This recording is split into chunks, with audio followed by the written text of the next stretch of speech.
American Indians and the American government have lived with a harsh legacy for 130 years. The government took tens of thousands of Indian children far away from their reservations to schools where they were required to dress, pray, work, and speak as mainstream Americans. Many Indians remember those boarding schools as places where they were abused and where their culture was desecrated. After years of reforms, the government still operates a handful of off-reservation boarding schools, but funding is in decline, and now some Native Americans are fighting to keep the schools open. NPR's Charlotte Bair has the first of two reports. The late performer and Indian activist Floyd Red Crow Westerman was haunted by his memories of boarding school. As a child, he left his reservation in South Dakota for the Wahpeton Indian Boarding School in North Dakota. 60 years later, he still remembered watching his mother through the window of the government bus. My first impression, I thought my mother didn't want me.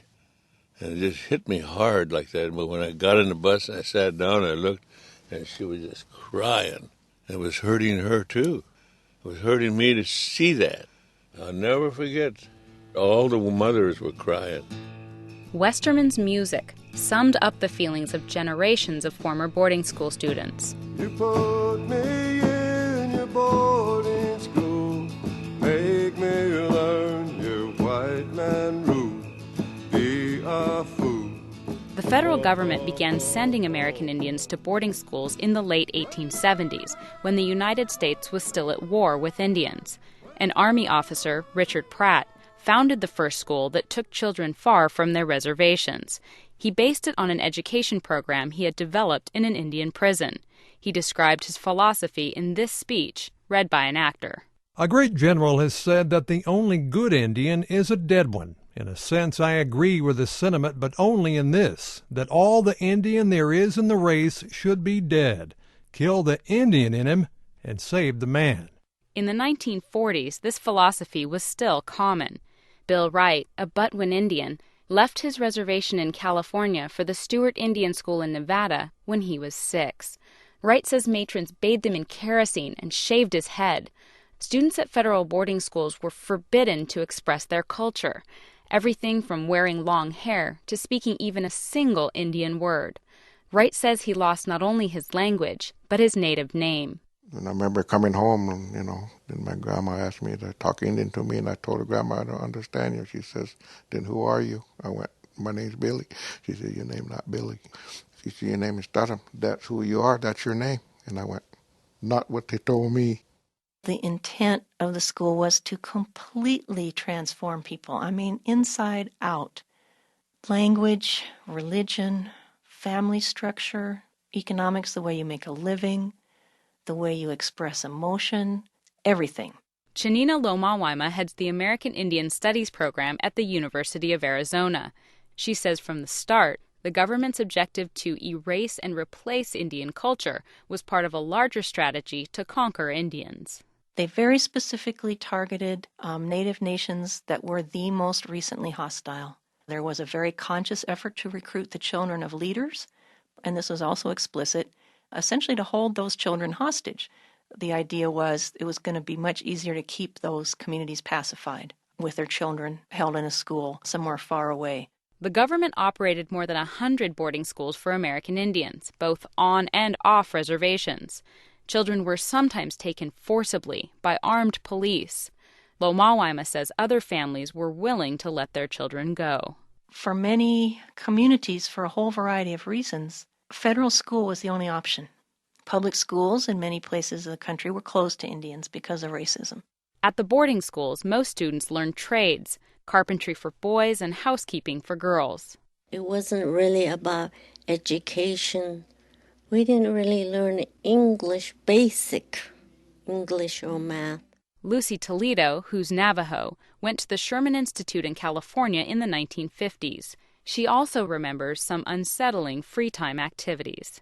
Saturday night, we have a movie.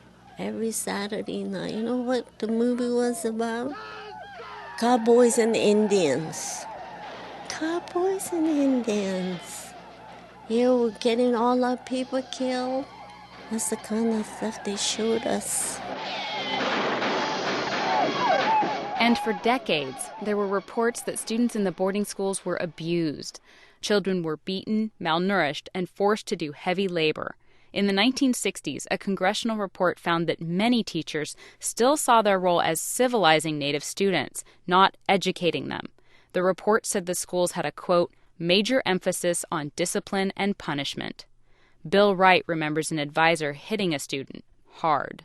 Bust his head open and got blood all over, and I had to take him to the hospital, and they told me to tell him that he run into the wall, and I better not tell him what really happened. Wright says he still has nightmares from the severe discipline. He worries that he and other former students have inadvertently recreated that harsh environment within their own families. It's mostly you do what I tell you, you jump. When I tell you to jump, you don't talk back. So you grow up with discipline. But when you grow up and you have families, so what happens? If you was my daughter and if you left your dress over there, you know I'll knock you through that wall. Why? Because I'm taught discipline. Then you go like, ooh, man, better behave. But you have to look what they done to us. Not all Indians had negative experiences at boarding schools. Some have fond memories of meeting spouses and making lifelong friends. But the scathing government reports led to the closure of most of the boarding schools. One school that remains is Sherman Indian High School in Riverside, California, the same boarding school Lucy Toledo attended. Herschel Martinez and a group of his friends gather casually in a school hallway and begin a drum circle.